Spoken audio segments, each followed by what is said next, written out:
Now, I want to bring us back to the socioeconomic for just a moment. The impacts of climate change are not equal opportunity, and that's part of the huge arguments that we hear when the convention meets. There are people who are going to suffer much more than others. And in the developing world, 1 in 19 people are going to experience a disaster. 1 in 19. The poor are those that are the most dependent on the natural resource base. Bottom line.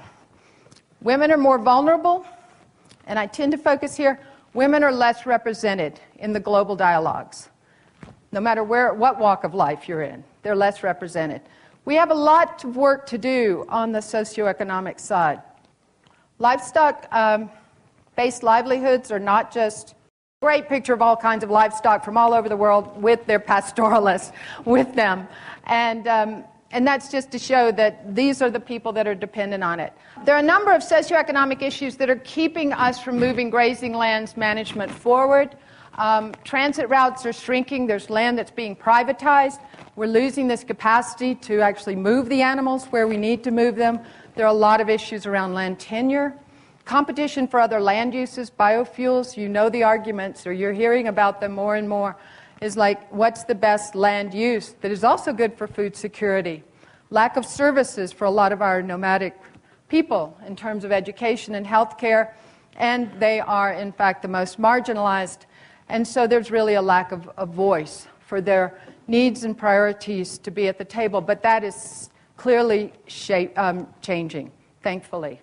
There are a lot more pastoralists that are showing up in international venues to say what's going on.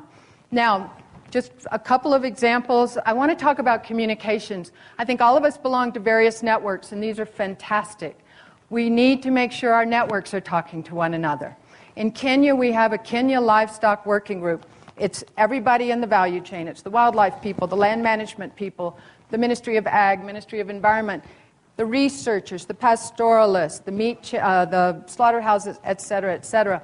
And they've actually developed this beautiful pastoralist field school, which is the community built it. And they painted the pictures. It doesn't have to be for people who are literate. And it shows you everything from how to manage the land to how to talk about policy.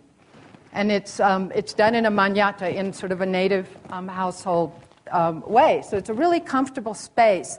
And then the donors showed up and they found it and they said, this is fantastic. Who paid for this? And the community said, we did. And now they're replicating it. So those are the kind of things that can happen. It's an if you build it, they will come moment. But this is a fantastic working group because when it first met about 5 years ago, they'd never talked to each other across the value chain. They'd never met each other. And now they're talking about what do we need to do. Now, about 3 years ago, Andrew, help me out here, 2008, 3 years ago, Grassland Carbon Working Group. We had a meeting here in New Mexico, Holistic Management, and the USDA hosted it. And we started this Grassland Carbon Working Group. I know, Peter, you were there and others in the room. And now we had a second meeting in FAO and brought in a whole nother group, and it's scientists, practitioners, NGOs, et cetera, but everybody who's interested in the topic.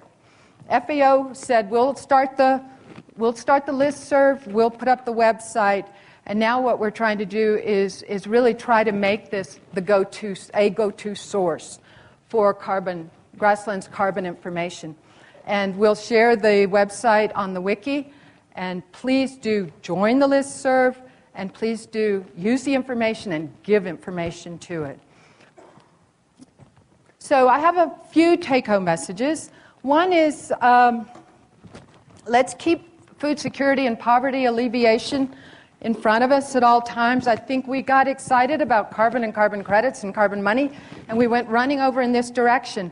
And we need to remember it's about people's livelihoods. But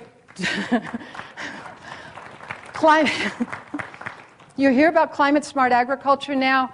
Another group of people are saying, let's just call it climate-smart development. Let's keep it as that. So this is a means.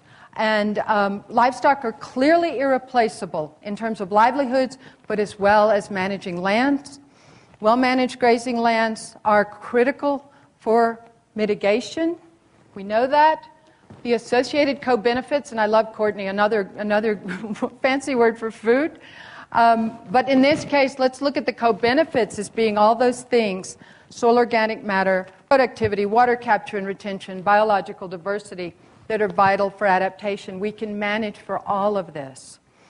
Just one word about what's getting ready to happen at the end of this month. In the first part of December, the United Nations Framework Convention on Climate Change is meeting in Cancun.